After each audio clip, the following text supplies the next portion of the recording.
Namo Sang Yang Adi Budaya, Namo Buddhaya.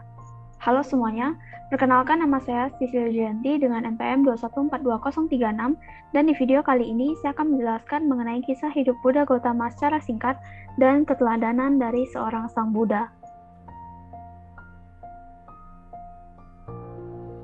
Pertama-tama kita akan membahas dulu mengenai kelahiran Buddha Gautama. Buddha Gautama lahir pada abad 623 sebelum Masehi di Taman Lumbini dengan nama Siddhartha Gautama yang artinya tercapailah cita-citanya. Setelah lahir, Siddhartha langsung bisa berjalan ke arah utara sebanyak 7 langkah dan muncul bunga teratai di setiap langkah yang telah dipijaknya. Siddhartha juga diramalkan akan menjadi seorang Buddha oleh petapa Asita dan petapa Kondana. Hal inilah yang membuat Sri Baginda khawatir karena tidak ada yang bisa meneruskan tahta dan warisannya bila Siddhartha menjadi seorang Buddha. Masa kecil Buddha Gautama hanya bisa terdiam di dalam istana supaya tidak menjadi seorang Buddha. Siddhartha adalah seorang anak yang cerdas, sangat pandai, dan selalu dilayani oleh pelayan dan dayang yang muda dan cantik. Siddhartha sejak kecil juga sudah memiliki 3 kolam teratai berwarna biru, merah, dan putih. Siddhartha mempelajari dengan baik berbagai jenis ilmu pengetahuan termasuk ilmu bela diri, ilmu berkuda, dan lain-lain. Siddhartha semasa kecilnya mendiami 3 istana, yaitu istana musim dingin, musim hujan, dan musim panas. Masa dewasa Buddha Gautama. Siddhartha menikah dengan putri Yasodhara pada usia ke-16 tahun. Namun suatu hari di berbeda kesempatan, Siddhartha akhirnya melihat apa yang seharusnya tidak boleh dilihat, yaitu 4 peristiwa penting di dunia ini, yaitu ada orang sakit, orang tua, orang mati, dan orang suci atau seorang pertapa. Siddhartha hanya berpikir bahwa hanya seseorang memiliki kehidupan yang suci lah yang mampu menemukan jawaban mengapa di dunia ini begitu banyak penderitaan. Selama 10 tahun, Siddhartha menikmati hidup keduniawiannya. Namun pergolakan batin itu terus terjadi hingga usianya yang ke-29, tepat di saat putra pertamanya, yaitu Rahula, lahir. Masa meninggalkan keduniawian. Tekad Siddhartha semakin bulat untuk melakukan pelepasan agung dengan menjalankan kehidupan suci. Siddhartha akhirnya rela meninggalkan istana, keluarga, istri, dan anaknya yang baru lahir demi pergi berguru dan mencari ilmu sejati pembebasan penderitaan dari semua makhluk.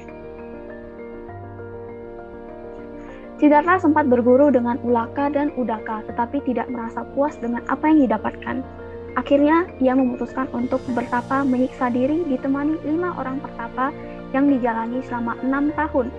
Namun, 6 tahun ini, Siddhartha belum juga memahami hakikat dan tujuan dari penyiksaan tersebut. Akhirnya, ia memutuskan untuk berhenti dan pergi mandi di sebuah sungai dengan kondisi badan yang hanya tinggal tulang saja, seperti gambar yang telah saya tampilkan di slide ini. Meskipun kondisi badannya hanya tersisa tulang saja, Pangeran Siddhartha sempat ingin menyerah, terutama karena banyaknya godaan setan mara yang dahsyat. Akan tetapi tekad tersebut tidak goyah, melainkan dengan kemauan yang keras, ia melanjutkan pertapaannya di bawah pohon Bodhi. Nah, atas yang kemauan yang kuat inilah, Siddhartha melanjutkan pertapaannya di bawah pohon Bodhi untuk kembali mencapai tujuannya, yaitu mencari ilmu sejati tersebut. Tentu dalam melakukan meditasi terdapat banyak sekali godaan, seperti gambar di samping. Godaan tersebut berupa adanya wanita-wanita cantik, kekayaan seorang raja, kemudian ada makhluk alam setan yang di sebelah kiri Siddhartha, dan lain-lain. Akan tetapi, penerangan sempurna ini berhasil dicapai oleh Pangeran Siddhartha setelah 49 hari bertapa di bawah pohon Bodhi. Tubuhnya memancarkan aura 6 sinar Buddha saat mencapai penerangan sempurna, dan beberapa gelar pun berhasil didapatkan seperti Buddha Sakyamuni, Buddha Gautama, dan lain-lain. 5 pertapa tersebut pun menjadi murid pertama Sang Buddha yang mendengar khotbah pertamanya, yaitu Dhammacakkappavattana Sutta. Ajaran yang ditemukan adalah jalan mulia berunsur 8, termasuk 4 kebenaran mulia. Masa penyebaran ajaran Buddha hingga parinibbana. Sang Buddha melakukan perjalanan selama 40 tahun, membabarkan dharmanya kepada umat manusia dengan penuh cinta kasih dan kasih sayang. Akan tetapi pada usianya yang ke-80 tahun, ia menyadari bahwa sebentar lagi ia akan mencapai parinibbana. Sang Buddha yang dalam keadaan sakit, terbaring di antara dua pohon sala di Kusinagara, sempat memberikan khotbahnya yang terakhir kali, dan ia pun mencapai parinibbana pada abad ke-543 sebelum Masehi. Lalu, apa yang bisa kita teladani dari seorang Sang Buddha? Yang pertama yaitu sifat cinta kasih dan kasih sayangnya yang begitu luar biasa dan universal tanpa memandang perbedaan setiap makhluk hidup. Yang kedua yaitu sikap berusaha untuk menolong semua makhluk hidup dalam membebaskan penderitaan.